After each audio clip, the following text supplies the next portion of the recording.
Hello, everyone. Welcome to the Captain Swan podcast number 89. Holy crap, we're getting old. Discussion for the Once Upon a Time episode, The Other Shoe. My name is Michelle, to the end of the world of time on Tumblr, and these are the people with me today. Hi, my name is Daniela, and I'm Princess Swan Love on Tumblr. Hi, I'm Lisa, and I'm You Brought Me Home. Hi, I'm Mai, and I'm Alison Swan. Hi, I'm Ro, and I'm Ginny Jinx and Handshot Read It First on Tumblr. Okay. So, is it a safe assumption to say we all liked this episode? Yes. Yes! Yes. No, I didn't like it. I loved it. I think it's one of my ultimate favorites. I don't know if I go Me that too. far, but Like, not in top 10, but definitely ultimate favorite. Okay, probably in top 10. it's definitely the best one of the season, that's for sure. Well, that's Yeah. not hard. Hello, please. It was a return to the Captain to Swan is season gonna one. move. Captain Swan is gonna move. Captain Swan is One gonna at a share time. That's house. my, Very positive way. honestly, I think it's the best since season 4B. I mean, 5B. 5B. Not 4B. 5B. Well, 5B wasn't that long ago. Exactly. I'm like saying that it's not hard to be better than the past 2 episodes because they kind of sucked. Well, and the finale kind of sucked too. Exactly. So I'm counting 5B also as well because it was mostly Regina bullshit, except for the 2 good episodes that there were. Mm-hmm. Okay, so number ratings out of 10. I'm gonna 20. give it a 8.5. I'm same here. Lisa, 9. I will give it a 9. Oh, will be very nice and give it a 10, 9.9 because of the, you know That's what? I friendly. just thought about it and I was like, right, that little tiny thing that I am still mad about removes 1 decimal point, so 9.9. well, that thing that you are probably holding off the extra 10th happens to be our first question. Oh my god! People know me. I'm so proud of our listeners. Or Okay. else they just want to listen to me complain, which is also fair. Are you gonna let me read it? Well, yes. Anonymous says, this question is for Mai because I know you had an issue with this building up to the episode. Your thoughts on the Anastasia retcon?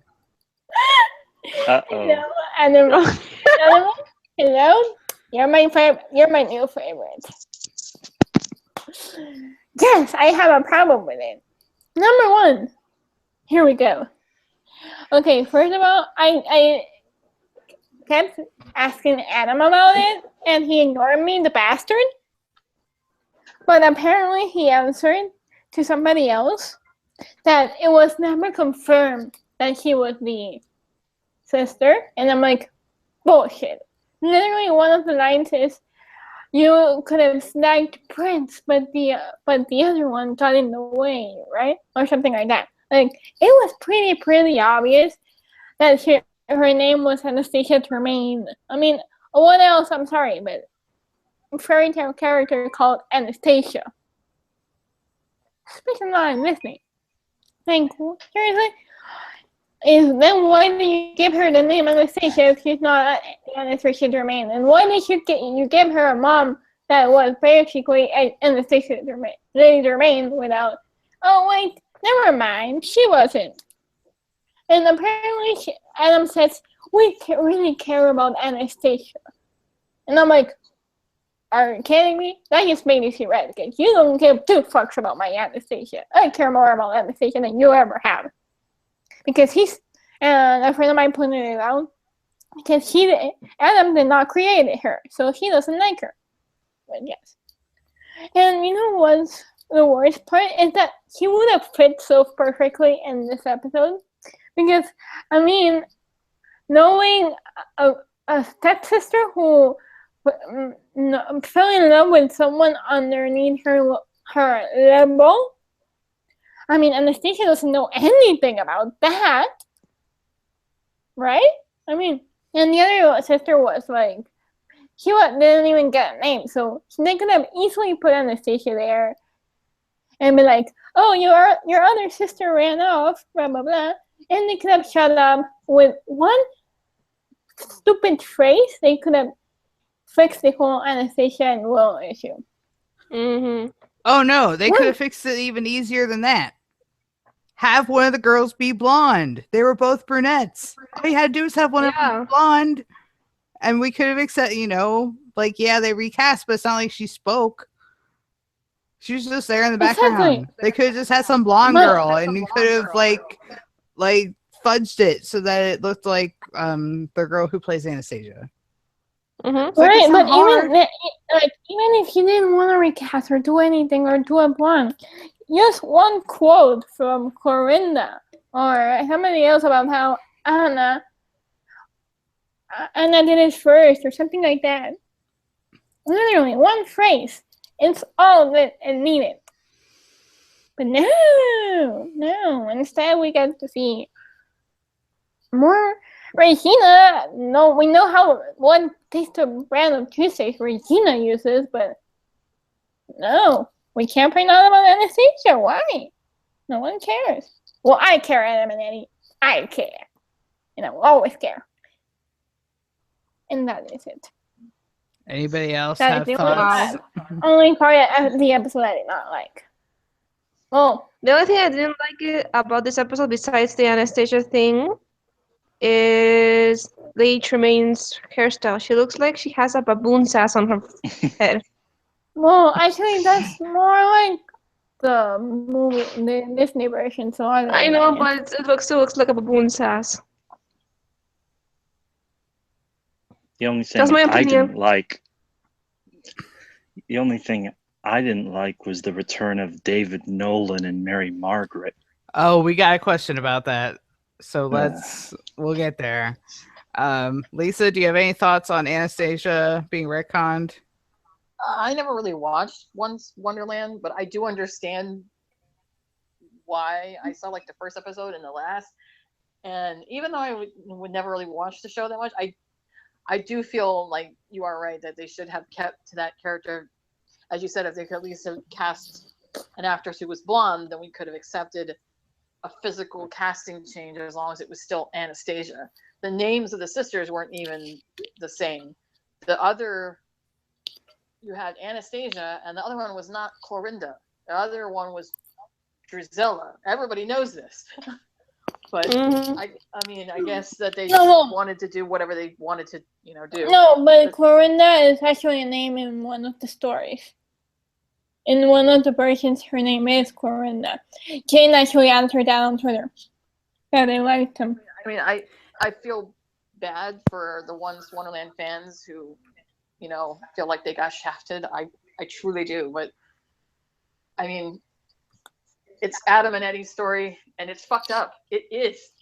I don't understand why they're trying to make it like she doesn't even exist. I know that there's a story there somewhere. Adam kind of alluded to it at New York Comic-Con. I know that there is a story somewhere as to why. And it might be because Emma Rigby didn't want to come back. And so they had to, No, but Well, here's the thing.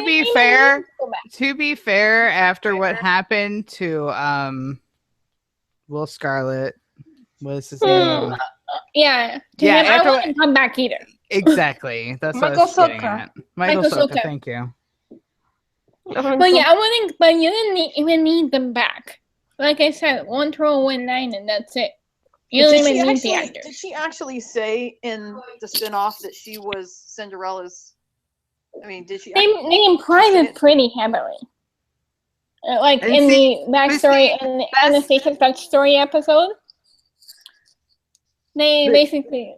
But see, that's the thing. That's why Adam can get away with saying it's not a retcon, because it was never explicitly stated. It was just implied that, yeah, her name was Anastasia Tremaine, but they could say that, she's a different Anastasia. There's a different Lady Tremaine wandering around or whatever. But So yeah, I kind of see Adam's point, but really, it's like they want to pretend Wonderland It's didn't Adam exist. not Yeah. not wanting to admit how badly they fucked up with the will thing, so they want to pretend it doesn't exist and that it never happened. Yeah. I will say this Basically, though. that's it. I will say this though. The portrayal of Lady Tremaine was on fucking point. Oh, Yeah. The actress that they cast could not have been more perfect. On point. Yeah. that woman was horrid. Yes, yes, I she know. was. Although he did make one of my favorite lines of the episode. You look like trash and have the education of my cat. Mm. Sassy, but And she not just- too sassy. Well, can we talk about the other thing that bugged me about this episode? Okay. Yes. It's not a question, but it's a thing that bugged me. They're laying this Land of Untold Stories thing on really, really thick because Anna's like Cinderella just happened to have a key that led to the Land of Untold Stories. Like, coincidence much? I mean, it's clearly convenient for the plot, and I hate those kinds of plot contrivances. They just drive me bonkers. Yeah, they didn't explain Also, how many keys? Oh, the Land of Untold Stories exist. Because so haven't- far They we've didn't had explain because they few magical keys. didn't explain how she came across the key, because it's not like something that you find on the side of the road or something you could buy at No, the corner store. She said I her think It's an mother. enchanted magical object. Yeah. So I mean, they Well, never explained that- how she got her hands on. The only reason that Rumpel had his hands on one of the keys because he's the dark one. He can summon one. They didn't say how, but we know how Ella got it. Because it fell out of the pink dress. And she said to Gus about how her mother told That's her not about what the I. key. That's not what I said though. I said they didn't explain how her mother Oh, yeah. got the key. No. It I just thought you said were it's- saying and that. because it's an enchanted magical object that leads to another fucking realm. It's a very important object. It's not something you just find on the side of the road, or you can go to a like a passing salesman with a cart full of curious goods and find magical key. That's not how it works. I mean, there has to be a reason why she has this key. Well, Plot reasons. exactly. It's like I've asked for reasons for things to be happening all the time, and they never give them to me. But yeah, so that bugs me. Oh, yeah. Yeah. Have we talked about all the things that bugged us in the episode? Not yet. Not yet, but we'll There's get the, there. the only. Well, only reason I obviously didn't- not counting the Regina part, but anything else? The only reason I didn't give it the final point to make it 10 is because I'm starting to have issues with this whole. I mean, I was really looking forward to this Jekyll and Hyde storyline, and now I'm like, okay, we're going to episode 4 here. We are halfway through the first half of the season. You are really fucking stretching it. I understand that you're not relegated to that 11 episodes arc block, so you're trying to stretch it out more, but it's really getting boring. Like, he hasn't done a damn thing but sit around and jack his jaw. Can you please tell us what the fuck is his point for being there? Because it seems like the only thing he's doing is sitting back and letting all these people's stories just play out and laughing at everybody trying to figure it out. Oh, Like, do you have any other purpose? speaking of that, my other problem with the episode, why in the F did the evil queen wait until the end of the episode to get him out? Right? Like, why, if she Yeah. could have done that, why didn't she just do that at the beginning? Because they That needed him makes sense. for exposition reasons. Like, they just do these things that make no sense, and it's so frustrating. Because I mean, you can believe that she was being dramatic. it's probably because Regina's not the type of person to Think? have to buddy up. She usually does things on her own. No, she doesn't do things on her own. She has minions.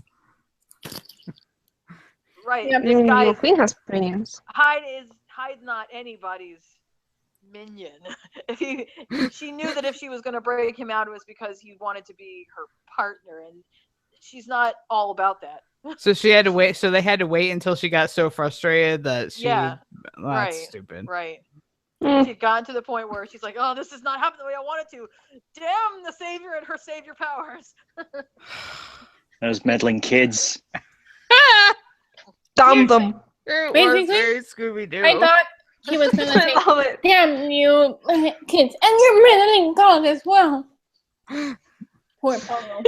Every Henry. time I throw an Henry's untold the story at meddling them dog. to make Regina look bad, the Oh. savior comes in and screws it up. Damn that meddling savior.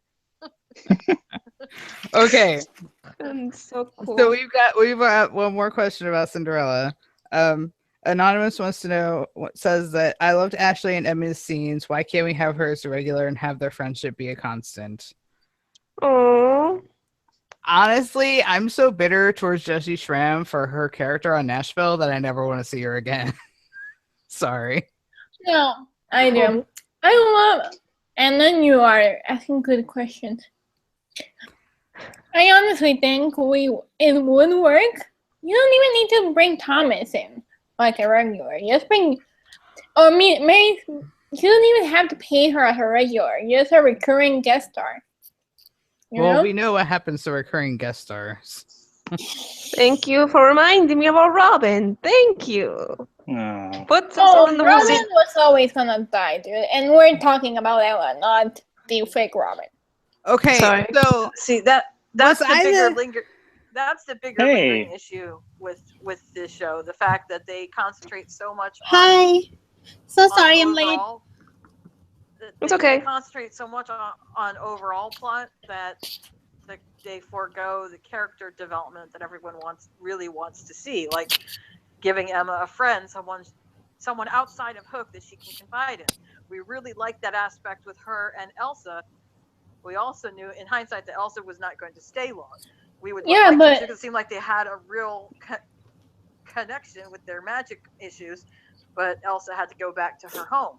Now she could have the same thing with Ella, but they don't give them the time. They're so set on all these outside storylines that the characters have themselves, like we were saying last year, don't even have time to breathe. Literally. Okay, here's the thing. Actually would work because she lives in Storybrooke and she's not going anywhere. Mm-hmm. And they already have a good connection since season 1 because they have a lot in common.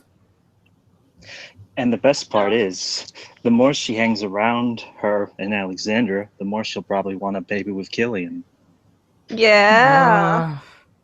Don't get us started on that. That's for post series. I'm all for Captain Swan babies, but not while the show is going on. Amen. Okay, Aw. this is gonna sound a bit negative, but was I the only one who thought Thomas was really flat? No. I did too. Okay. Okay, what? I'm sorry, I didn't hear the question. Was I the only one who thought Thomas was flat?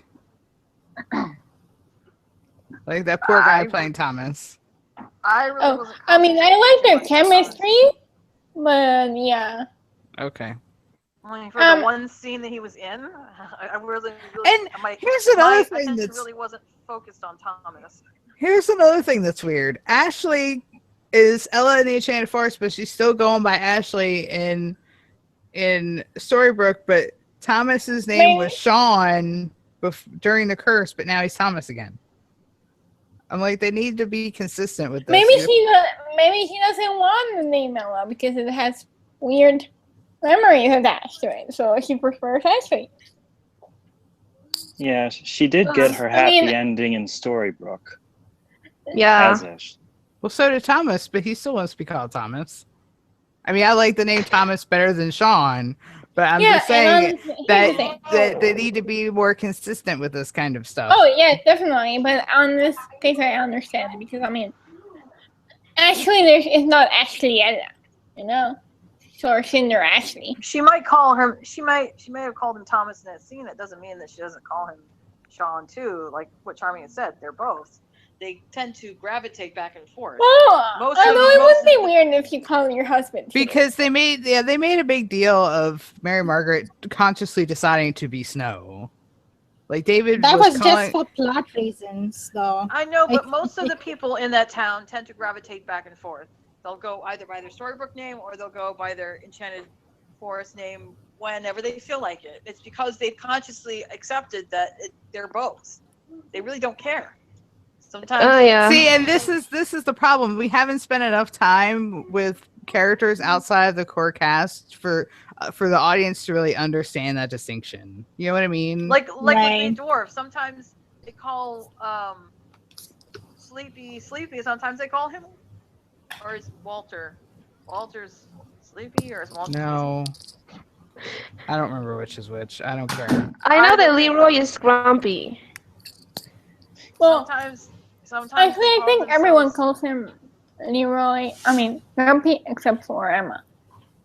Sometimes Leroy called Dopey in Storybrooke when he was in the session with Jiminy Archie. So I guess it goes back and forth. I don't even know if Dopey has a curse name. I don't remember. Me neither. I would like to think so. No. If he planned, if I don't if think we ever learned what his name was. if No, Archie Dopey says- never appeared If until what Archie says is true, that he season went one. off to I get mean, his, season two. that he went off to get his master's. God only knows when he found time to get his bachelor's degree. He must have a real name somewhere because you can't apply for college without a name. Sure, you can. He probably bought Dopey dwarf. I'm confused. How did Dopey get out of that tree? See, Where did it okay, happen? okay. This is, for the love of the baby Jesus, I sent a tweet to Adam and Jane about this, asking if the curse broke when Killian died, and I cannot get an answer. That's the only answer that makes sense. That still doesn't explain how Dopey found time to get a master's degree.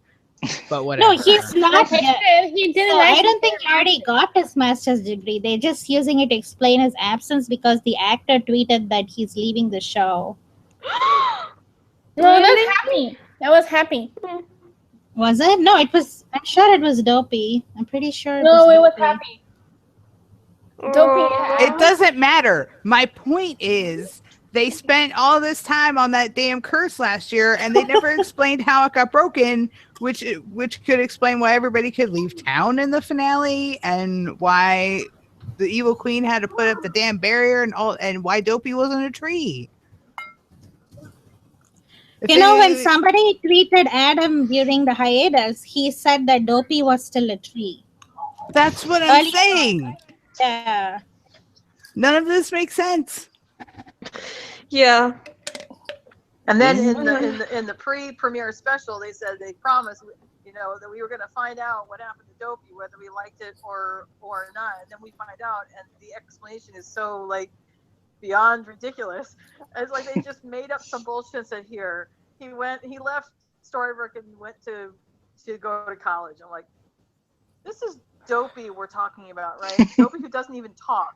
I don't know. He's taking online classes or I'm something. saying. Smiles and Yeah. says- He bought a degree. Okay, He didn't I looked take it up, He guys. bought- I looked it up. It was the actor who played Dopey. He announced on Twitter in July that he's leaving the show, and that's why I think they changed the storyline to pretend that he's gone to get his master's degree.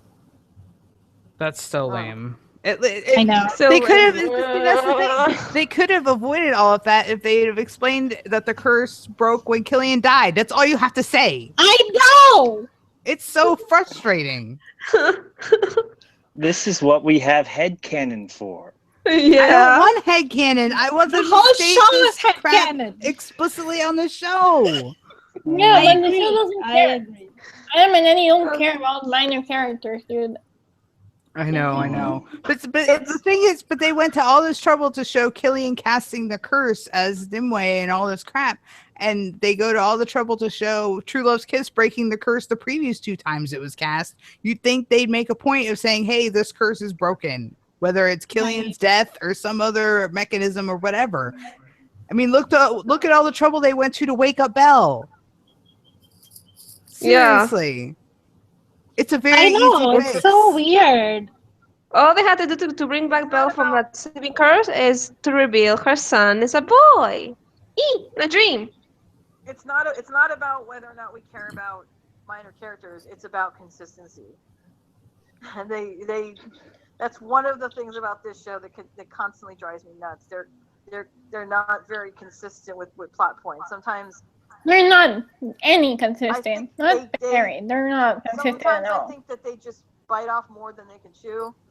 They get Mhm. so bogged down in like a certain storyline, or whatever, and then they have all these other things that they want to do that they can't fit in because they get so bogged down with something else. That's what happened in season 4, and they never quite learned to fix that problem. It See, happened the back thing, in the day. see, the thing about this episode, Ashley and Emma seem to have this familiarity as if they've seen each other around town all the time. And Ashley was just asking Killian like how things are going, as if it's like known by everyone that they're a couple. I guess we're just meant to assume that everybody knows everyone in this town, even though we don't see it. Yeah. Yes. Because Apparently- apparently, Yeah, but that's why I think that they should bring Ashley back more because you already got this rapport between the three of them.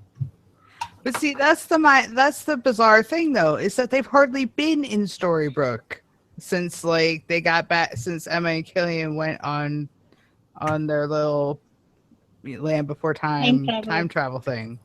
So apparently, any and all character development at this point takes place off screen. Yes. Yes. Accept it.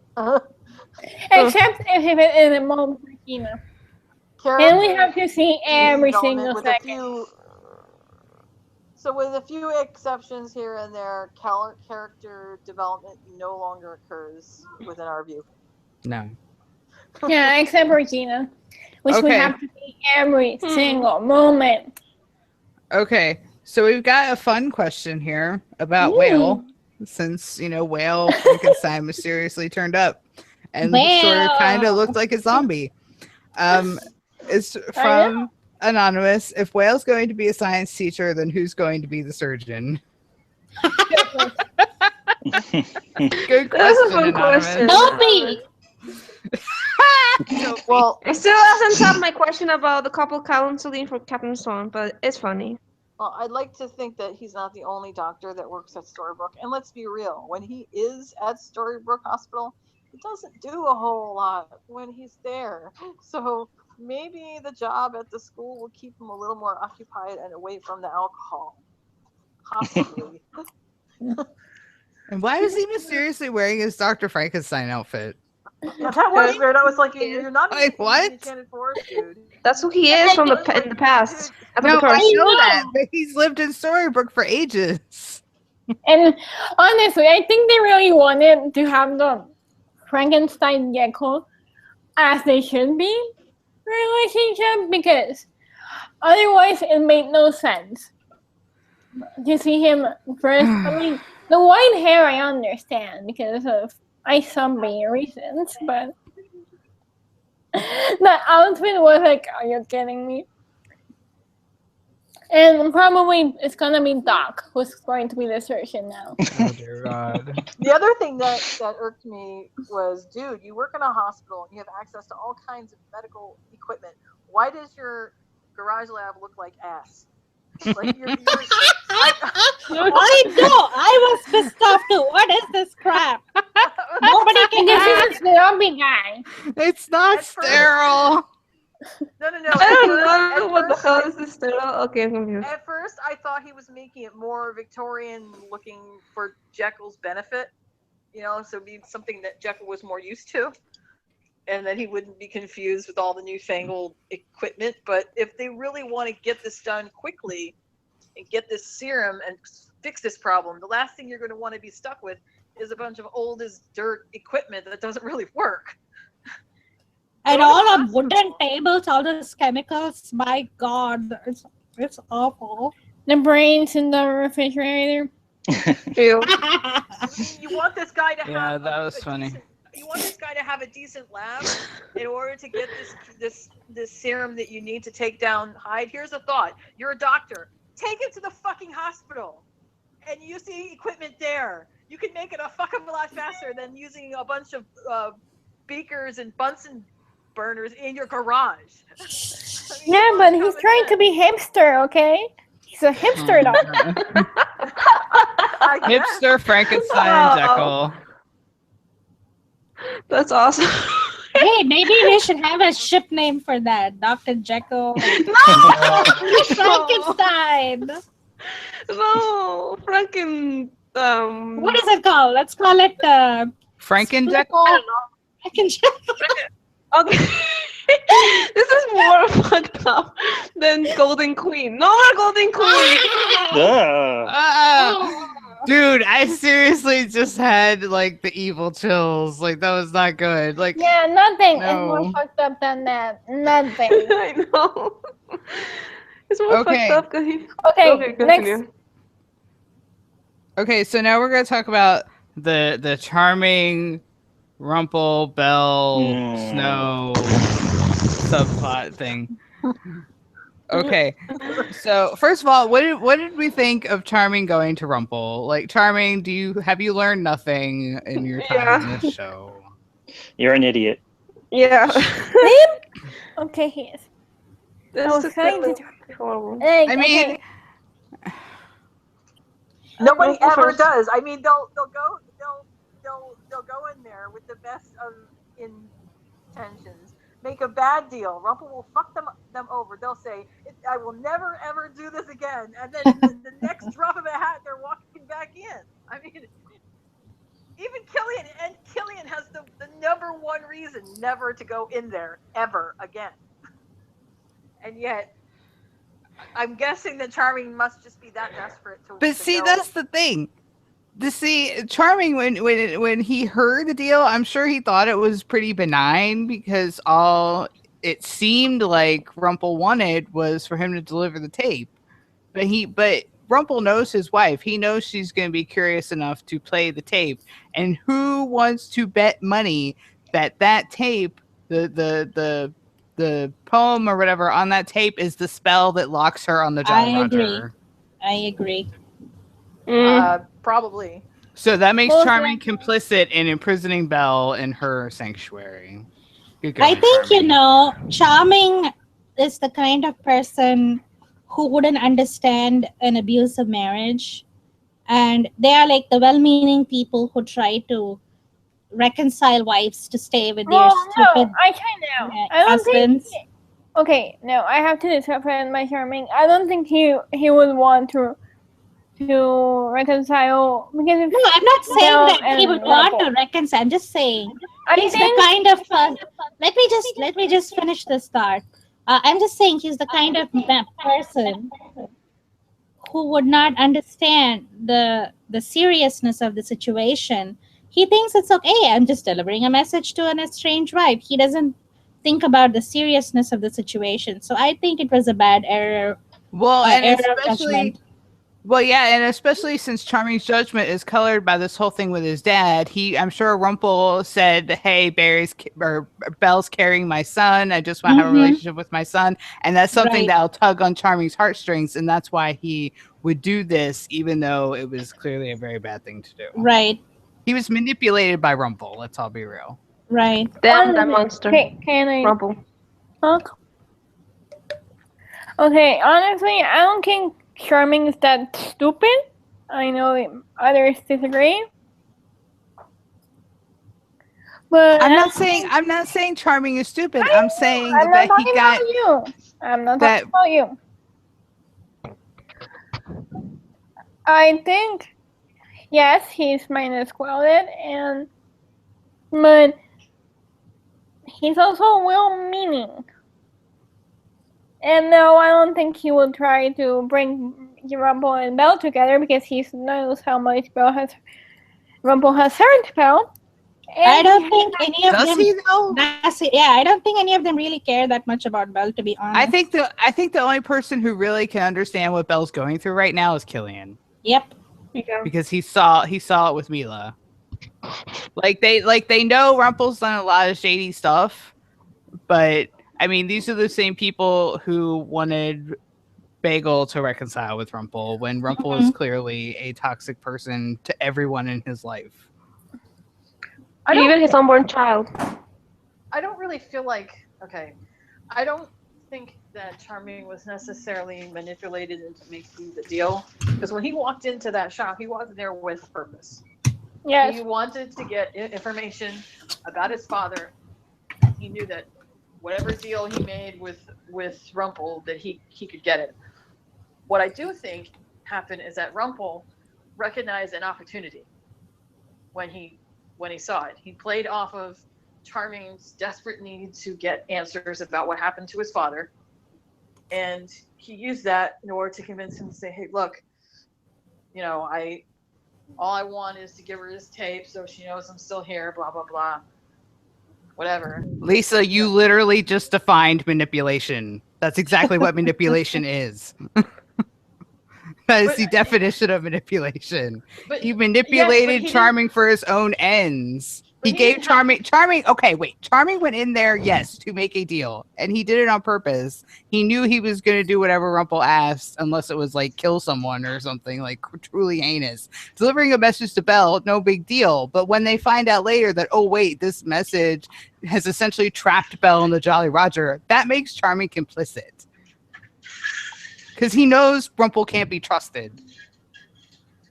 He knows this. He's dealt with this man half his life. He knows Rumpel cannot be trusted. He let his desire to find out what happened to his dad allowed Rumpel to play on that to get Charming to do what he wanted. Like father, like daughter. Also like best friend. Killian has I just have to say this one thing, and I guess Shannon is not here to hear it, but for her benefit, she had asked on Tumblr why the coin that David had a bullet hole in it, and the person that answered her said that was not a bullet hole. That is a traditional Chinese coin. They all have a hole in the middle of them. That's how they're made. And she's like, "Well, says who?" And then they showed her a picture of it, of an actual Chinese coin with a hole in it. And she's like, "Well, I've never seen one of those before." Shannon, honey, I'm sure that you will hear this. It is a Chinese coin. And I can attest, I have seen one. I've actually held one in my hand. It's a Chinese coin. The thing I just hate most about all of this, does David, yes, I'm calling him David because I'm mad at him, does he not care what Rumpel has put his daughter through these past 2 seasons at all? Well, he cares more than Snow. But Well, I think these people all have short memories. Okay. Speaking of that, let's talk. Well, can I just say this very shallow thing that Bobby's accent reading the poem was really awesome. Yes. I like that. I love hearing his normal accent. Like, please let Bobby speak in his normal accent more, show, please. Yeah, it's cooler. To piggyback on what you were asking, of course, Charming cares about what Rumpel's put his daughter through. But look at what Killian did. That man is Killian's worst enemy ever for 300 years. Killed the woman he loved and cut off his hand. And he still went in there and made the dumbest deal in the world. So to get back what belonged to him. If Killian could do it, then it's not really that much of a surprise that Charming would. Sometimes Charming is the type of person that when he gets a single-minded desire to do something or to know the truth about something, that he doesn't always see the negatives. Okay. That is the perfect segue into Serena's question. Yay! Serena wants to know, what did you think of Snow's advice to Charming to let it go? We were saying during the last podcast that Snowing should stop being like, happiness is the best revenge when people are getting murdered. I know there's rumors going around about Hook being involved, and so we may be biased, but be honest. Is Charming really so wrong to want to investigate it further? Wouldn't the loving wife have said, "Of course I will help you find out what happened to your father"? Well, okay, you go first. Are you done to talk? Yeah, you can do it. No, you go first. No, you go first because you got more to say than me. Okay. My go. Oh. Okay, I'm going. Honestly, Serena, Once again, we are in agreement. I know, shocker. Honestly, I thought, but Snow apparently doesn't know how to support anyone whose name is not Regina. Sadly.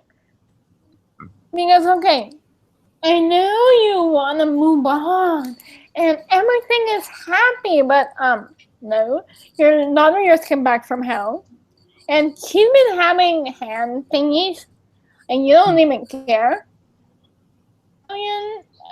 And Belle is stuck in a Jolly Roger, is hiding from her husband. Remember, there's a lot more people in town that have no idea where they are or what they should do. You don't know if they're good or bad. And there's an evil queen on the loose. Really, I'm sorry, Miss Snow, but things are not going to be normal for a while. So why not support your guy? You know? Okay, not to toot my own kid's horn, but like when Emma tells Hope what's going on with her, he's gonna help her. He's gonna support her. We saw in this episode, Killian and the kid supporting Emma and being there for her. Why not do that for your husband? If this one moment, and considering you've been married for a long time now, you know how much it shaped him to lose his father at that age, especially the way he did. It was very, very, like we saw it in Whiteout. It was a very pivotal moment for Charming's life. His father said, I mean. So, if they're telling you there might be more to this, it's not just revenge, Snow. I mean, I'm sure part of it is probably gonna be revenge, but it's more of a need to know. Otherwise, you're gonna live with the idea in your head. I wonder what happened. I wonder what happened. What exactly? If all the ifs. So, yes, no. A little support would have been nice. I don't really agree with the way they've been characterizing Snow this year either. But in Snow's defense, I bet she has a feeling that even when Charming gets answers, it's not going to be answers that he wants. That it's going to like fuck up things even more, and so she's like, just drop it. Mm-hmm. I mean, we know that's gonna. We have a suspicion that that's gonna happen because we have this whole Captain Charming drama coming up. But no. Plus, when she tried to take revenge on Cora, she regretted it. So maybe she's thinking from that point of view as well. You know. Yeah. Although it would have helped if she'd mentioned that, if that was her thinking. Yeah, I know. It seemed really dismissive. I agree. It was kind Cora of was like, gonna. well, who cares? That kind of thing, you know. It was. I think they did it too soon. They skipped a step or two there. She just seems so desperate to have this, like, to make things go back to the way they were before all of the crazy happened. Where she wants Storybrooke and their lives to be this happy, rosy, pink little, life without all the crazy. But she's forgetting that this is Storybrooke, and it's never going to be not crazy. There's always going to be stuff that comes up, and you can't just run away from it. You have to face it when it does. She should know her husband well enough by now to know that if this is something that he really wants the truth about, he's not going to walk away from it. No, because he's always asshole. And he's always stood by her through thick and thin, no matter what. Is it really that hard for her to do the same? Unless it's Regina? I mean, seriously. Like I said, no one what she supports nowadays is Regina. Yeah, it's so weird. Everyone laughed, but I was like, when she said, like, everything was quiet for 28 years. No, your husband was in a coma for 28 years. Yeah, what was that? And you Ashley was pregnant for 28 years. And you had no sex for 28 years. Your daughter was stolen from you for 28 years. It was not fucking fine.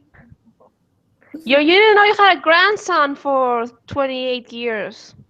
Mary Margaret, please just get lost and bring Snow back. Yes, please. But And this I is know supposed to be Snow. Yeah, it's so That was the weird. confusion of the whole situation. Is she Snow or Mary Margaret in that moment? She's Snowy Margaret. She's a Okay, new honestly, incarnation. Mary Margaret was not this stupid. She could have been annoying sometimes, but she was not this stupid. And she actually supported the people she cared about. She supported Ruby, she supported Emma, she supported Henry, and she stood up to Regina. So, Mhm. Because the curse was starting to break. She yeah, wasn't but like that. She was weak when the curse. She No, bumped into yeah, I Regina and agree. she was like, "Oh, I'm so sorry, Madam Mayor." no, I know, but I mean that he was nicer. He was a better friend of Mary Margaret to everyone, and she is a Snow. True. Okay. Plus, during the season 2 beginning, when they all fell through the portal to the enchanted forest, I think there she was a perfect blend. She was Snow back in the enchanted forest, and Emma was a fish out of water there. And then when she came back and the whole Cora thing happened, that's when the whole character and personality changed. I feel so guilty because I killed a woman who was going to kill my family. Oh. Seriously, I almost feel like I'm when going back. I almost feel like when she returned to Storybrooke from Oz, that she left Snow in Oz and only Mary Margaret came back. Wouldn't surprise me. Yeah. Okay. So let's get to what we're really here to talk about. Captain Swan, Well, darling. Captain Swan, Captain Cobra Swan, blah, blah, blah. Okay, this first one's about Henry. And it's from Anonymous. Not trying to be a dick, but I like Henry Swan hanging out with his mother and her boyfriend while actually not treating his mom like crap and believing her instead of Henry Mills, who coddles his other mother and treats Emma like shit. Also, bonus points for Henry standing up to the evil queen. Yes, Yeah. this is the Henry I That like, was shocker. not the little Yeah. fuckwit that was in the finale. Oh, oh, oh. Fuckwit. Well, that's Jane's writing. I really She's liked 14 now. I really liked Henry being there for her when she had that at the end when she needed to save Ella, but she was afraid her magic wouldn't work because of her hand. And he was there for her. He backed her up. He gave her the confidence that she needed, by believing in her. That's the Henry that I kind of miss. Yes. I loved it. I think, he's so involved with Regina these days that it's hard to see him support Emma at all. So this was really wonderful. I loved it. We had an episode where Operation Cobra Part 2 was back in the hands of the right people and they were doing things right. And that's why they won. That is why they won, and Regina failed. Evil Queen failed, not Regina. No, Regina. Regina failed. I don't know how it Regina went, fell. but I saw somebody speak about it. And how it was very ironic, and it was probably on purpose. And when Regina tries to save someone in Operation Cobra, they end up dying. Yes. I think that And was when Tia. Emma saves someone, they actually get restored. Their happy ending gets restored. Well, no, and that's my other point about this whole episode is the fact that Emma did manage to come out of this episode on top makes me think that confirms for me that some way or another she's gonna make it out of this whole prophecy dying nonsense. Yeah, Right. we already knew that. Mhm. Well, I know, I do have but to that's say- the show confirming it.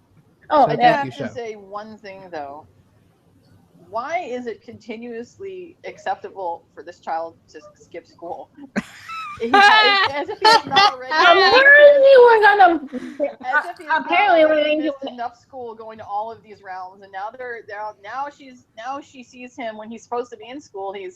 I mean, don't get me wrong. Love the Captain Cobra scene. Love it, love it, love it. But she sees them doing that little sword fight thing, and he's like, well, I just wanted to help out. And she's just like, okay, sure. Even though he should be in school with everybody else because he's already missed so much. It's like, to be fair, this is Emma, who probably didn't attend school on the regular when she was in the foster system. So she turned out okay. So she doesn't really feel like Henry needs to go to school. Yeah, and he'll be back in school in this episode. What grade is he supposed to be in? Freshman. Middle. Nobody knows. High school. That has supposed to be high school. He's 13, not 12. Well, 14. 8th grade. Mm-hmm. As far as I could tell, when they had the 6-week time jump, between 4A and 4B, and they were showing him in school, I think he was in 7th grade. It lines up with his age. So he's got to be at least in 8th grade by now, starting 8th grade or something. Yeah. Let's hope. I was in 8th grade. I was 14. So. Let's also hope the storybook does not have standardized tests. Yeah. He would fail. He would fail all of them. Deeply fail. He's probably the only author who doesn't know how to write a decent thing. Because apparently in his sleep, everything gets written. You know what I mean? He doesn't have a good say. Until the dog ate my homework, the book ate my homework. But I just really loved the fact that he was there because Ashley was his and Emma's first case together back in season 1. Aww. It was wonderful. I just loved the whole thing. Like Emma and Killian and Henry working together. And so Henry and Killian were like the supportive sidekicks to Emma. I just loved it. It was great. And they were in my role mention. It was the first case, and it was Emma's first save when she got the storybook because the first episode was about Henry running away and her getting the storybook, and the second was Regina bullshit. But the third episode was the first save. And I love how they called back one of my favorite scenes from the entire series. People are going to tell you who you are the whole life. You're going to say, no, this is who I am. And it says a lot also that this also relates not only to anyone else, but to yourself. To say like, oh no, I'm a villain, I'm a hero, I'm a screw up. Like say, no, you're not a screw up. You're working hard. You can fix this. It's in your power. It's in your hands to fix this. So I really enjoyed the psychological aspect of all of this. Because Emma and Ashley are very alike. And they have a lot of similarities. So I feel like watching this and watching Hook and Henry back her up and help her to save Ella. It was like a glimpse of the future, of because when Emma came into Storybrooke, she didn't have a family. She didn't have the hope that she would ever be able to find a family or find that acceptance, find that love, or be able to bring her walls down enough to let that in. And now she finally has the family she's been searching her whole life for. Not just her parents, but I mean, she has Killian, she has her son, and watching the three of them together go and save Ella, I almost felt like this is like everything that's all the first 5 years has resulted in this. All that growth is now culminated in this. Emma finally has the family that she's been searching for. seeing that is really that really warms the cockles of my heart, you know. Aww. Well, my feelings on Henry are well known, so we're just going to move on. Yeah, I think I said them in a nicer way than the show would have said. That's why I'm here for you. Okay, so the other big development for Captain Swan is the subject of our next question. Hooked on Killian for Life 28 says, question for the next podcast. Do you think Killian is going to move in right away, or do you think we might have to wait a while for him to move in with Emma? He's gonna move right he will away. move in right away. Yeah. Yay! Well, we know. Well, okay. Spoiler alert: if you haven't read the press release for the next episode, Emma, it says very plainly that Emma's looking forward to Killian moving in. So by the end of the episode, I suspect he'll be moved in. I am going to be the voice of dissent and say that they may not move in yet. Why? Because something will prevent it, like the spell Rumpel cast on Belle or something. So I think there'll be something to stop it. Yeah, but I think that's going to be resolved by the end of this upcoming episode. Yeah, I think so too. Because normally when they focus on the press release is resolved by the end of the episode. And they focus on that. So I mean, when you think about the hot seat that Natalie did, the one Captain Swan question she actually managed to ask in the torrent of Regina question, she asked that there was going to be some domestic moments between Emma and Hook, and Adam and Eddie definitively said yes, Emma, Hook, and Henry. So that would have to mean that this movement is going to happen quickly. So I'm definitely looking forward to those domestic moments that we've all been waiting for like 5,000 years. We're finally going to get them. Hope it's romantic and beautiful, and we're gonna die. So what did we think of the scene itself where she asked him to move in? I loved it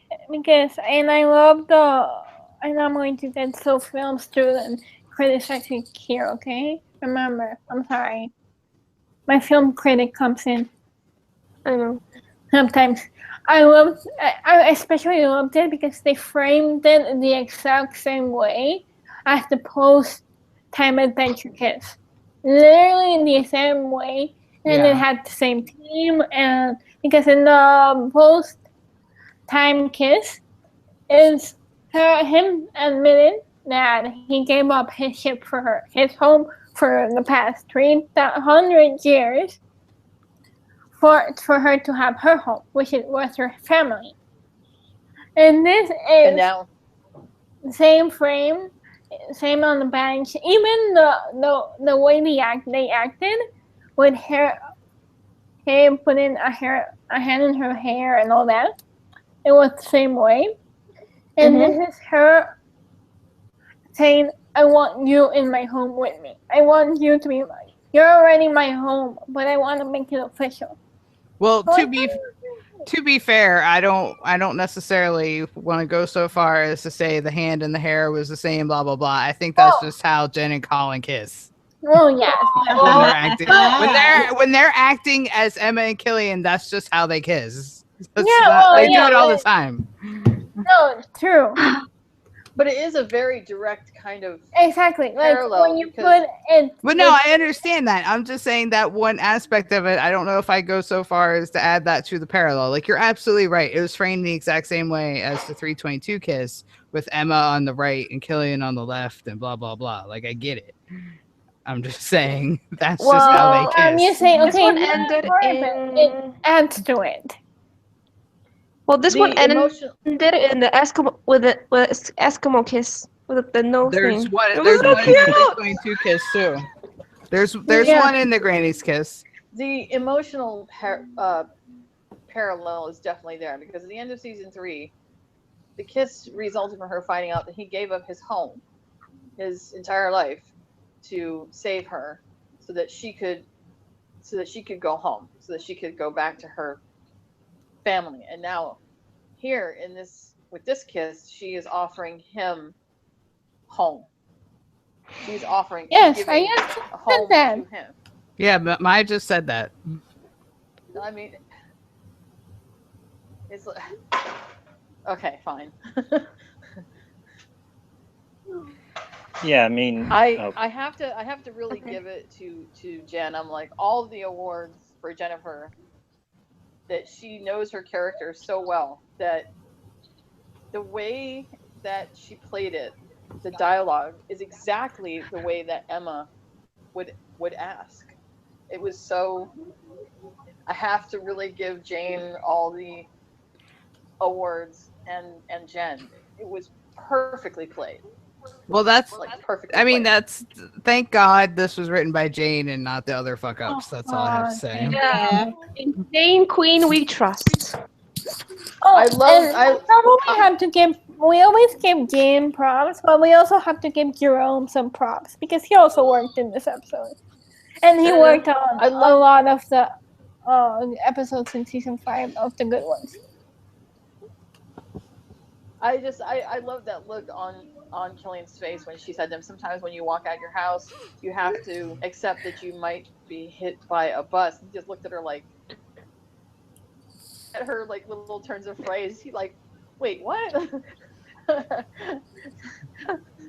That was very I sweet. think he was kind of understanding what she was saying, but kind of not. And then when she finally said, I have a whole closet full of red leather jackets. I think I could make some room for you for your black ones.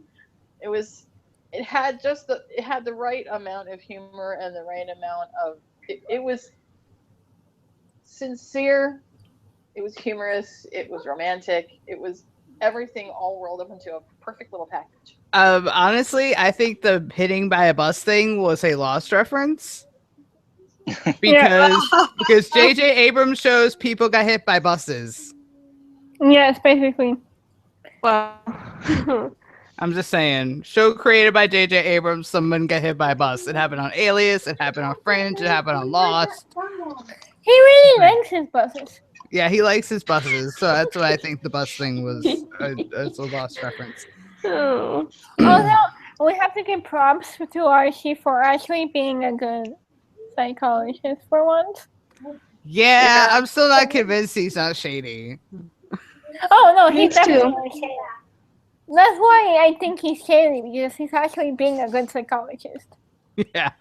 That's what you say. Good at your job, you must I be just- evil.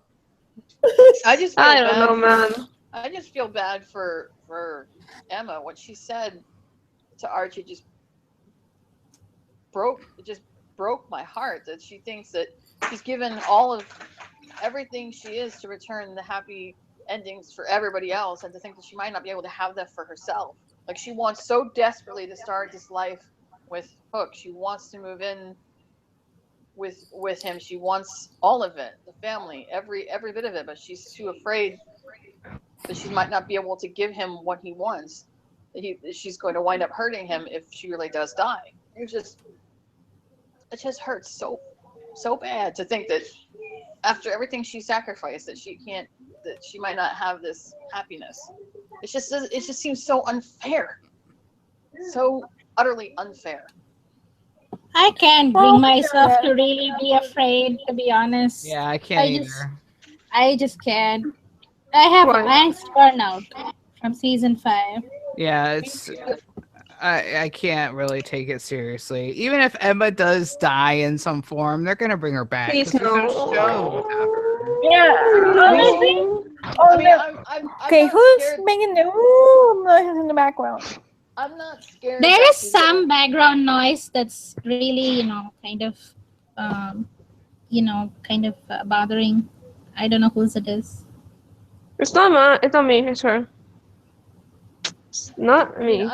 I'm not scared that she's gonna die. We all know that she's not gonna die. What upsets me is that I'm just tired of seeing her give everything she is to all these people, and Honestly, that's why I want. not having any happiness for herself. Yeah, I still I think it's going to build up to that. Lisa, I think the background noise is on yours. Hold on. Can I say something? Yes, of Rose, course. please. Yes, speak, bro. Speak. Okay, well, first of all, I don't really see it like that with Archie because back in season 1, wasn't he the only other person besides Mary Margaret who was supportive of Emma being in town and getting to know Henry? I Well, mean, he they was, confide in each. and he was also Yes. the one that told her when she went to him to see if he'd be a character witness, he'd be like, "Yeah, you haven't exactly been the best influence on Henry." So I'm still mad at him for that. He was Yeah, well, cursed. That doesn't make yeah, sense well, either, too. but she's got these fears, but at the same time, she still finds the time to help somebody like Ashley. She doesn't let her own personal problems get in the way of helping someone, because that's the same thing she did back in season 1 when she knew that Ashley was in trouble. She didn't go along with Gold's plan to help him because, well, let's face it, he was an ass. He's still an asshole, but he was being an Doesn't shock me. yeah. And okay, but she's not letting what this is happening to her now. She doesn't want to keep dreading about what happens. She just wants to live her life. And obviously she wants to live with Killian, which is why But she she was wants to have sex with her hot boyfriend. Yes. Yes, well, that's a given. But I think what's important is that she's being surrounded by the people who support her, and she knows she has a reason to keep fighting and to just keep being the best version of herself. Yeah. Unlike, Until Aladdin shows up and says it's all useless. well, I don't know. We don't know if he's gonna say that, Michelle. Yeah. The At least- angst has to come from somewhere, people. Well, At least she knows what she wants now. She knows that definitively. You could see that look. You could see it written all over her face Here we go. in the diner. She was watching Hook with Ashley's daughter. I swear to Jesus, I melted into the floor. I was like, oh my God, that's so adorable. Oh my God. I could, like, my ovaries literally exploded. I was like, oh my God, this man needs to have a child. I am certain that was probably a little bit of Colin coming out, being a father and hope, but still, sweet baby Jesus. These two need to have children in a very bad way. That was so cute. but for the time being, they can also practice. Yes. Yes. Practice. I mean, I know that there's factions within the fandom as to whether or not they want them to have kids. Some people say they do, some people say they don't. But you can't disagree with the fact that Killian was like made to be a dad. He's Well, like, and he can be. I mean, even if, like, I'm saying this to be devil's advocate, not to be against anyone, but like, they don't need to have another kid for Killian to be a dad. He can be a dad to Henry. I don't know. Right. Okay. Here's my stance on the Captain Swan kids. Very end of the show. Please, the name of baby Jesus do not happen before the very end of the show. You know, it happens in some flash forward or something. Very end, Emma finds out she's pregnant. That's fine. But I do not need the flash forward. I do not need the action to get bogged down with pregnant Emma. I just don't need whether they do or not. Are you really honestly going to tell me that you didn't like that scene? Oh no, I like that. I mean, again, my feelings on children are well known. I don't like them, so I understand that. But did you really? Can you really honestly tell me that Killian wasn't completely and utterly adorable with the dollop of whipped cream on his nose, playing with that child? I didn't care. I did. Alexandra wasn't very impressed. No! Oh, the shade at all, baby. He was not, and it made the scene better because he was not impressed. I wouldn't say she wasn't impressed. I just think she was like so confused, like, Yeah. oh, who is this? And like, Yeah. oh, what's happening? She was so cute. It was more for Emma's benefit, I think. Yes. Yeah. She was melting. It was still adorable. It was still adorable. Maybe I'm the one can say that can say this because I'm the only one here that actually has children. But Okay, no, wait, no. It has nothing to do with Yeah. wanting children or not or having them or anything. I just didn't feel anything when I saw it. I'm like, okay, yeah. It's a cute scene. It's a cute scene, but it's like anvil over my head. You know, I don't need the anvil. Okay, one thing I'll say though, I don't think it was foreshadowing. No, It's I don't. just introducing a concept that Emma wants to have a family, and in general terms, family includes kids as well. Like, she wants a future with Killian, and in that moment, you could see the heartbreak in her eyes when she realized that I'm never going to have this with him. And you know, Yes. it was just Aw. meant as a moment to help Emma to just realize how badly she wanted it, but also later in the episode to just decide to go live her life, even if it was a short one. Oh, my heart. Yeah. Honestly, here's the thing. I don't think it was foreshadowing where, oh, Emma's going to be pregnant in the next season. No. Well, no, but that's It's more of a, okay, future with Killian. I could see a future with Killian. yeah. It's like You the know, wedding. And her wanting a future with Killian, whatever it includes. If it includes children, if it includes puppies, if it includes Yeah, it's like the Avengers. it's like the wedding dress in the finale. It was just there. It's not Mhm. actually foreshadowing for anything. It's just there. Right. Mm-hmm. It's just getting from Captain America to Swan's interested, I think. I don't know. Okay, so let's move on. Anybody else have anything to say about Captain Swan?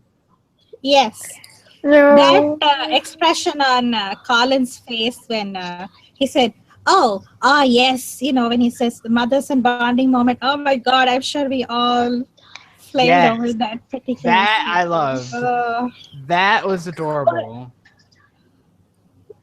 Which one? The When right- he Yeah, says- some fighting practicing. the Practice mothers others are and fighting. bonding One at a scene. time. Okay, when he says, "What are you doing in United School?" and then he says, "Oh, what did you call it, Henry?" and he says, "Mothers and bonding," and then Colin or Hook, he says, God, yes. Oh, that face was so awesome. yes. Okay, Colin has a special gift to say, to try and look innocent while also smirking and being happy. And Yes. Yes. like, I didn't do it, but he's actually smirking and looking happy. Yes. Oh, and like another Captain Swan, I think one of my favorite scenes in the episode was the scene where they're trying to figure out what her stepsister's name is. And they're Oh, yeah. fighting Oh, about the names, and Henry like corrects both of them, and they just stare at him, and they just roll their eyes like. we didn't children. even mention my Emma. Aw. Oh, yeah. no, was my getting Emma to it. is too strong. That I was will my say- that was my favorite line. That was literally one of the best lines of the whole episode, and yet it did not surprise me one bit when other portions of the Oh, fandom let's not decided talk to about the mis- haters. Oh, yeah. Forget No, those no. losers. Okay, seriously, again, no hater talk. Yeah. Okay. but it wasn't. Wow, way adorable. to be cut off. I wasn't trying to descend into Haterville. I was just saying it. All I was saying was that it surprised me that they tried to make it look like it was a possessive thing. End story. But yes, it was one of the best lines of the entire episode. And I And I couldn't know, hope I for mean, more. like, even acknowledging it feels like putting a damper on the thing. Yeah, it's like let's not even like mention the haters. Like we know they Exactly. think what they think and move on. Yes. Whatever. Okay, so we've got 3 more questions and they're all about spoilers.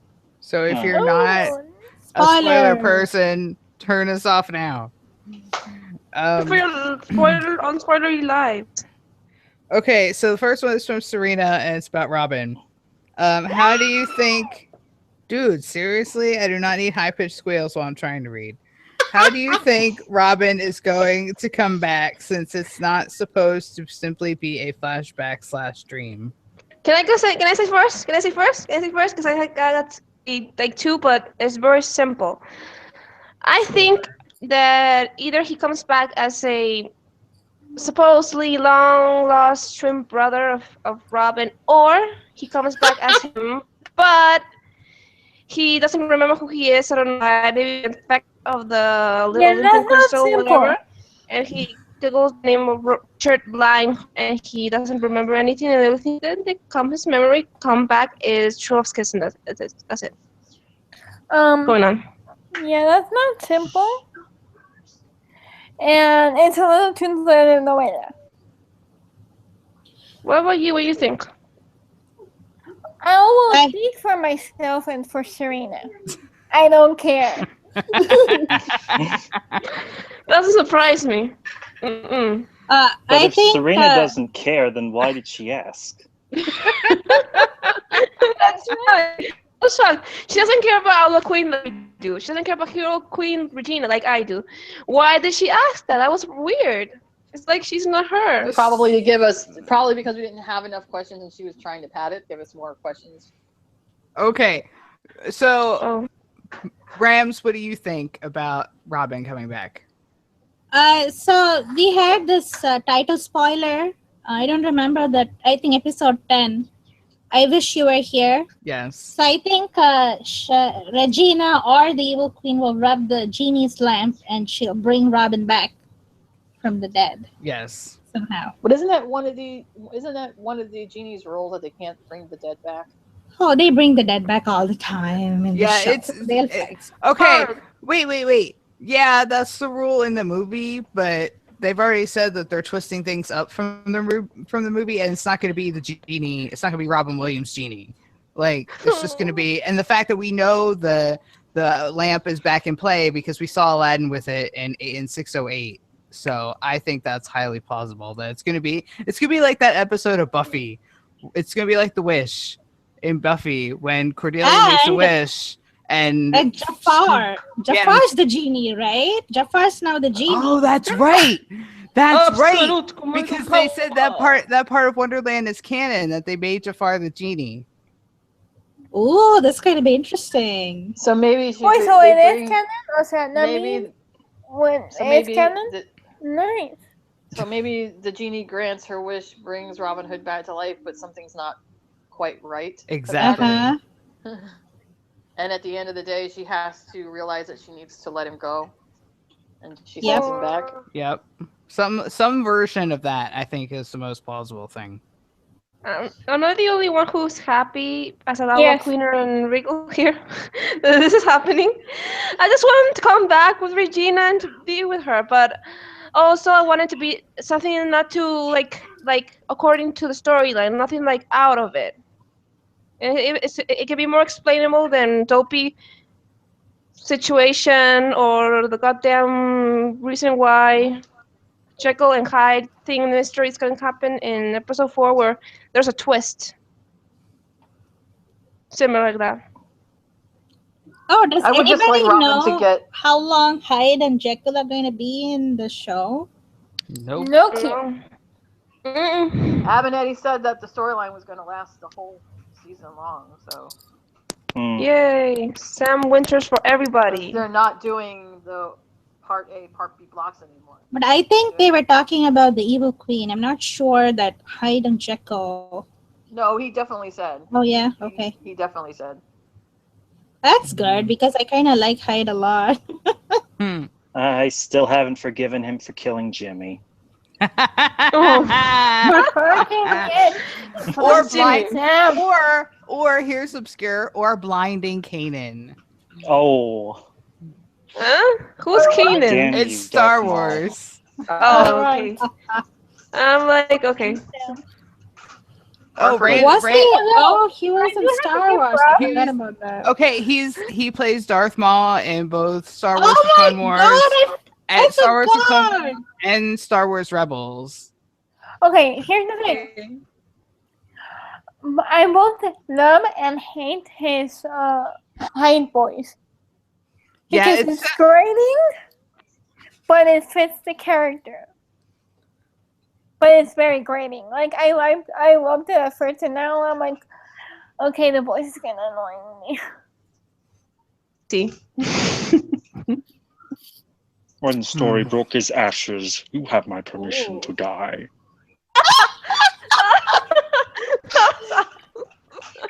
Okay. Sometimes I Okay. feel like Sam. Sometimes I feel like Sam is laying it on a little too thick. But then again, as Sam Witwer as an actor, I feel like I don't know who's writing the character, but I feel like they're writing it all wrong. Hyde is not the type of person who would just sit back and let shit roll. You know what I mean? Hyde, the Jekyll and Hyde story is very, very dark. well, Hyde was a killer. I Hyde think was a we're killer. I think we're gonna getting get that this answers week. this week in Yeah, the backstory episode. For that. Honestly, it was more the whole, oh, we can't choose you just yet, so we're just gonna lock you up. Yeah. Oh. Okay, so we've got another question about Robin, sort of. Yay! Anon says, not trying to be a dick, but What? why are we getting more Robin and not a flashback of young Killian and his mother? Yes. I want both, but Because the evil Regals complain. And when the evil Regals complain, they get whatever they want. The fuck they want. not the Swan Queeners, thank God. There's nothing to say that we won't get a flashback of Killian and his mother. We're barely on episode 4. We still got a whole long time before season 6 ends. But Yeah. as what you were saying, it is true. When Robin died, Outlaw Queen flipped the fucking shit and made such a massive stink about it that I kind of had a feeling that they might do something like this. I mean, they did something kind of like this before when the whole Selena. when the relationship between the whole Marion and Robin Hood and Regina didn't work out. The the way red that they con thought that it came was out of gonna work nowhere. Thank you. I was thinking the same retcon with Selena Marion thing. It's gonna be. I think it's a little similar with Robin right now coming back I think they're just in trying episode 10 if it happens. they're trying to give Robin the death that he should have had to give some sense of closure to the outlaw queeners, so they'll shut the fuck up because they've been going on nonstop about this. Honestly, but they've had their closure. They've got 10,000 times of closure. They're gonna keep complaining even after, like, he comes back. Mm-hmm. You know they will. Get their evil Regals and not to. Okay, yes, I will criticize the evil Regals. Well, they're One not thing hero Regals now. Not evil Regals now. Half are evil Regals and the other half are hero Regals. No, evil Regals are like 90% evil. I'm hero Regal. Okay. Let's not do this. Let's not get into the minutia of the Regina fandom because we're not here for that.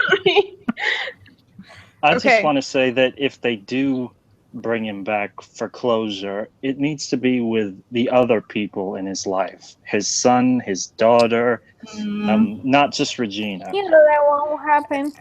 Yeah, it won't happen because his son's in a whole other realm. Oh, his daughter And you isn't. know, I mean, the only person he needed, they're gonna do this whole Neo Emma thing again. Yeah. Where they Closure. give him closure with Emma or with somebody else that he already had closure with. With not Right. but not with Mila. They should have Well, had that a was one scene with scene. Henry and Rumpel. Even forget Rumpel. I don't really care that he didn't get closure, but Henry for sure. Instead of having these stupid scenes where they retcon Bagel, they should have had a closure scene with him and Henry. You know, In fact, that would have explained the whole stupid quest Henry went on to destroy magic. At least it would have explained it. Otherwise, it made no sense. Yeah. But you know what the other frustrating thing is that Regina has been down this road before. She has literally done this exact same thing more than once. Because in season 1, when she brought Daniel back to life, she thought, she could have him back, and it didn't work out the way it was supposed to. And it took him, begging her, please, because he was literally the undead, for her to finally let him go once and for all. You would think she wouldn't want to go through that kind of pain a second time. That she would have learned from what happened before not to try. But she never learned. Yeah, I was now she's gonna do it again. They don't let Regina learn things. How long have you been Apparently not. watching this show? Yeah. Apparently not. Since season She 1. needs to go to school. She But needs yeah. girl time. So, are we basically universally agreed that we'd rather have a flashback with Wee Killian and his mother than Robin to come Yeah. back? Yes. Absolutely, yes. Okay. Well, I just want both the Robin thing and the Killian with his mom, but Okay. it's just me. So we've got I one don't- last. Yeah. Yes. It occurs to me that Liam probably remembers his mother more. Yes. That'd be a perfect excuse to bring Liam back. Because we all know how much Michelle wants Liam back. Me too.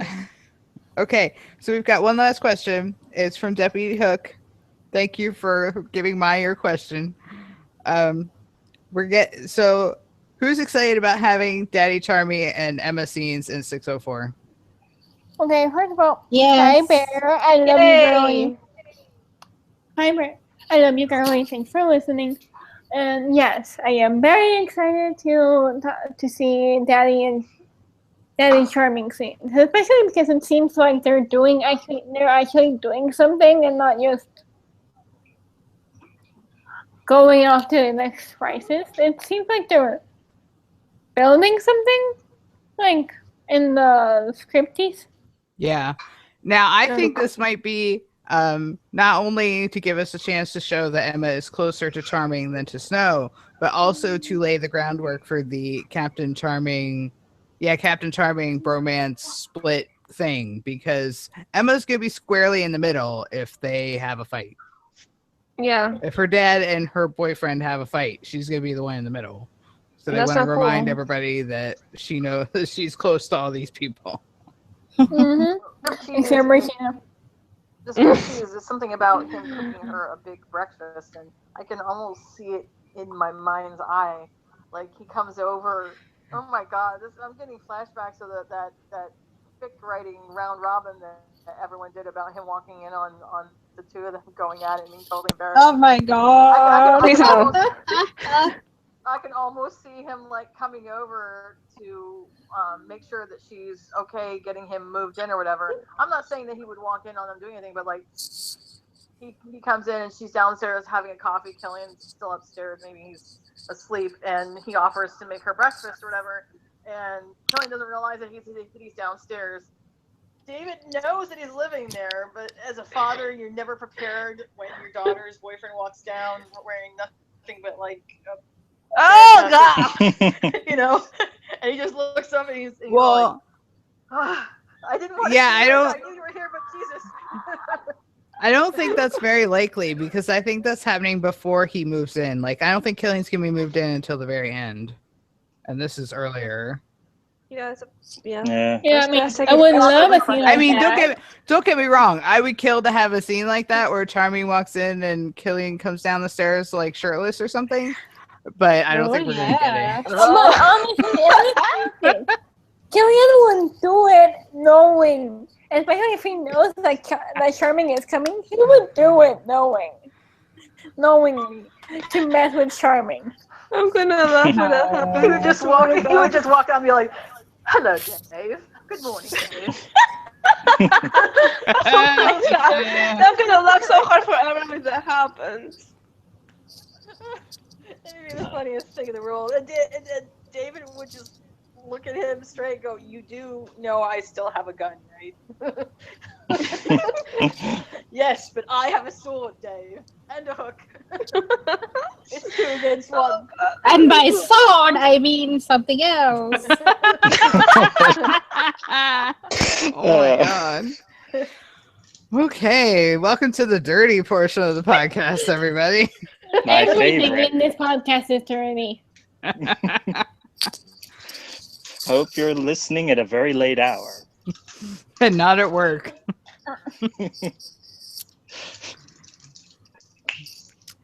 I'm All just right. too mad at David still to really be concerned. That's completely fair. Does anybody else have anything else they want to say about this episode? Loved it. I Loved it. really liked seeing Loved it. Gary as Gus come back, and how Oh, yeah. excited he was for the cheese. Oh yeah, he Like, was cute. I completely get it. Well, I'm not a big fan of cheese, but they tell me free chocolate, and I make the same face. Okay, hold on. Question: is this the same Gus who Answer. died in season 1? Season Yep. 2. Yes. Did they have the same actor? Yes. Okay, Same Yep. actor. I It's wanted to make sure I Gary- wasn't hallucinating. They do manage to be consistent with some things. I love seeing that. Plus, he's in Vancouver because he films The 100. Okay. And he I helped did- Snow find Ella. I Yes, did really I love. really like that. I like that they had, instead of him looking all over the kingdom with the shoe, I like that they had Snow use her tracking abilities to find Ella. How on earth did Snow track Cinderella with all the hundreds of guests there? How can she don't talk know. to They mice? Yes. How does Why Snow can't talk talk to about- birds?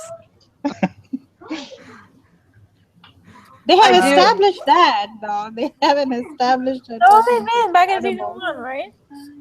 Just in Enchanted Forest, princesses can talk to animals. Let's just accept it. Okay. Yeah. The other thing that I really liked in this episode was seeing that Emma her magic has really come own. Like at this point, she doesn't even have to think about it. She can just do it. It was her magic was the one thing that was giving her the most trouble before, and now that she's finally accepted it, she made the shoe appear. It looked like she did a tracking spell on the shoe without even pouring anything on it. She just did she thought of it and boom, it was just That there. scene was fantastic. She's really she's really come into her own with her magic, and the fact that she doesn't need spell components like most wizards and witches would tells me that her magic is a lot more powerful than what even Regina knows. Or if we want to be cynical, it's that the writers are lazy. That's true. I don't mean to be cynical, guys. It's just as a writer myself, Part of I'm your like brain. I can spot Hey, the shortcuts a and mile what I was away. thinking, honestly. It's like- Regina did say back in season 3 that Emma's magic was raw and unrestrained. Like she didn't need all the extra added components. She could just think it and it would just happen. Oh, I know. Just do I'm just saying that it's also a narrative shortcut because they don't want to deal with all the BS. Yeah, we know True. they like to show shortcuts. And I will give props to Eduardo Castro because Corinda's dress was beautiful. Like the dress she's wearing when I was not a fan of Snow's dress though. No, it's not Snow. I mean Corinda's. Yeah. Her Kalinda? dress was beautiful. Corinda, the sister, when she encounters He knows who you Ella mean. He's trying being facetious. Ella trying to escape. The dress she's wearing, I loved it. And the Evil Queen's hair was not distracting this episode, which is good. It didn't look like there was a bird that died on her head. Yeah. And there's one thing I just have to say. Bobby's rumple wig was atrocious, but his haircut is even worse. I'm sorry to say.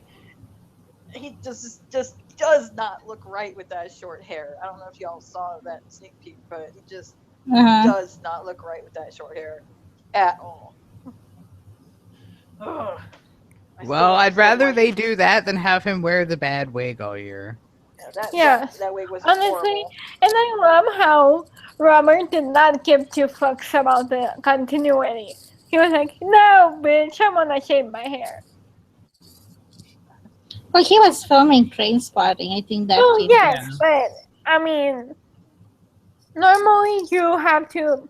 I know this as a Kit Harington fan. You have Yes. to. I was about to mention that too. Yeah, even if you were filming something else, you have to be consistent with your hair if you have a main role, like a main serious regular role, which Robert does, obviously. Just like Kid has. Like Kid has not been able to cut his hair for 6 years. But Emily And- wears wigs. What? Emily wears Oh wigs. yes, but Emily has always worn wigs. Not always. No, Not Ginny always. dyed her hair purple last year. yes, but I mean, In the beginning, she actually did have her hair dyed brown, but I think somewhere, maybe between 3 and 4, I think she just decided not to and went back to being her normal blonde style. yeah. Most of them don't like to wear. But Really, the like- point is that Yeah. sometimes it's written into a contract that you can't cut your hair. Is what we're getting at. Yeah, exactly. Yeah, like with And it's Charming. different for men and women. Like, for female characters, you hear more about female characters wearing wigs because your hair gets messed up with the constant dyeing. I know from personal. It's like with Charming. Josh has said more than once he wishes they would let him have some scruff like Colin has. I remember between 3 and 4 when we saw him at the baseball game, and he had grown his beard out, and he was like, "I really hope that they let me keep it," but they didn't because Charming is always clean Exactly. shaven, no Which beard. was my point. That Robert obviously does not give two fucks. He just guess wants to not. shave his hair. Well, It's like I with just with, love- with Yes, bro. we were talking about our last thoughts about the episode. Yes, we are.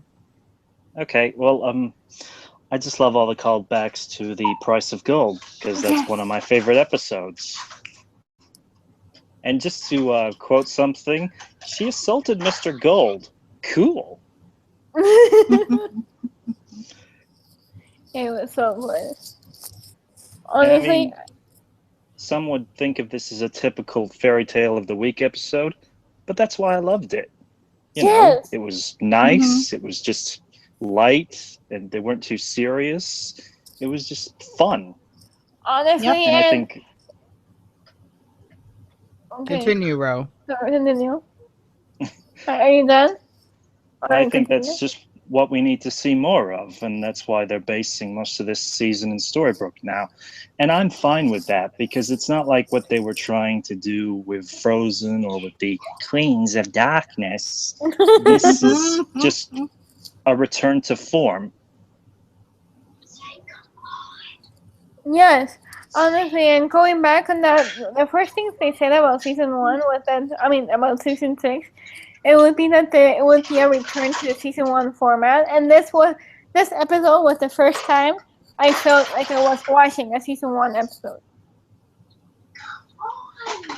Okay, there's kids in the background talking. Yes. Okay, so anybody else? Bueller? No. I really liked the stepmother. I thought she was really good. She didn't come across as corny or anything. I thought it was a really good actress who played the stepmother. I loved it. I loved her punishment in the end. Yeah, speaking Yeah. of trash. Especially with having Grumpy as your supervisor. I'm just surprised it happened so fast. I mean, one second they had her at gunpoint, and then quick scene change, and she's wearing an orange jumpsuit as though she'd already gone to trial and been sentenced in the court. I'm like, When Well, did this this is happen? storybook. That was Oh. quick. Oh. This is I'm sure storybook, baby. Emma magicked her that Oh. outfit. Random Killian Jones ogling moment where he takes the shotgun and has his hook to evil stepmother's throat. Oh, I appreciated that. yeah. that Oh, moment killed me a lot more bless than the you. kid moment. Yes. Like, give me more of that. Yes. I want badass Killian Jones, not baby hanging out Killian Jones. Yeah. There, I said it. But Fair in, enough. Both is in good. retrospect, though, dude needs to learn how to hold a gun because when he was holding that thing, he had his finger right on the trigger, and He's only got one I hand. was like, I know, but Yeah. still, I was like, dude, unless you're actively planning on shooting her in the face, please take your finger off the trigger. I mean, that's That's not- clearly an instance where they forget that Killian only has two hands, or only has one hand. Right. As he often says, that they rate him doing things that he really can't do. Poor guy. Okay, so we're at just over an hour and a half, so we should probably wrap it up. Yes. Well, I think that's about all we needed to say, right? Yes. Goodbye. All right. Well, yeah, we'll see you all next week. Don't forget to subscribe to our And leave us comments. Leave us comments. And we'll talk to you all next week after whatever the heck 604 is called. You can We don't Strange Case. It's called The Strange Case. there it Ah, is. yeah. Strange Oh yes, Case. the strange case of Dr. Jekyll and Mr. Hyde. Yeah. Okay. See you next week. Bye. Bye. Bye. Bye.